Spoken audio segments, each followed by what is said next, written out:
whenever we go to Walmart, whenever we go to the grocery store, like they're always looking at us. And then now that I'm married to a Mexican woman, I went down to Mexico and studied Spanish. And I know how much they greet each other. They look at each other in the eye. They actually say hello to everybody in the room. And they are always greeting each other. And so when you look at somebody, it doesn't have the same degree of intensity as it does in the United States, where if I am looking at a guy as I'm walking, past him on the sidewalk, he's like, okay, are you gay? Or are you like trying to, like, what are you trying to do? And if I'm looking at a woman as we pass each other on the sidewalks, she also is thinking, oh, you must be into me. You must be like trying to, what are you trying to do? You're going to talk to me or what? I know that gave you a different.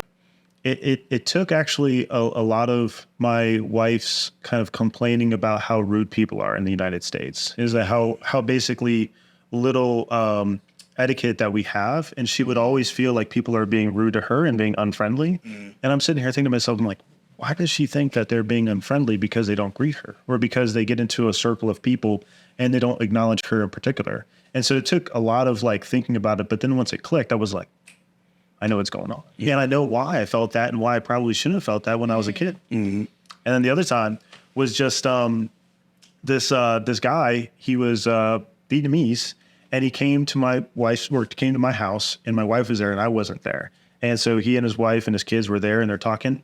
And this is when I wasn't doing, anyway, I was renting at the time and I only had one car and I was just starting my businesses. So I was basically broke. I like really had very little money, and I was insecure about that. And so he's going around my house being like, when are you guys going to buy a house? And when are you guys going to buy another car? And, why don't you guys, do you guys have insurance? And it's all these things that are like, my wife is like getting pissed off at, and she's like, this guy is asking all of our business and he's just being super, super rude. And she was pissed. And so because she's pissed at me, she's lighting a fire under my ass. And so I get on the phone and I'm ripping into him. I'm like, what the fuck are you doing? Why are you talking like this?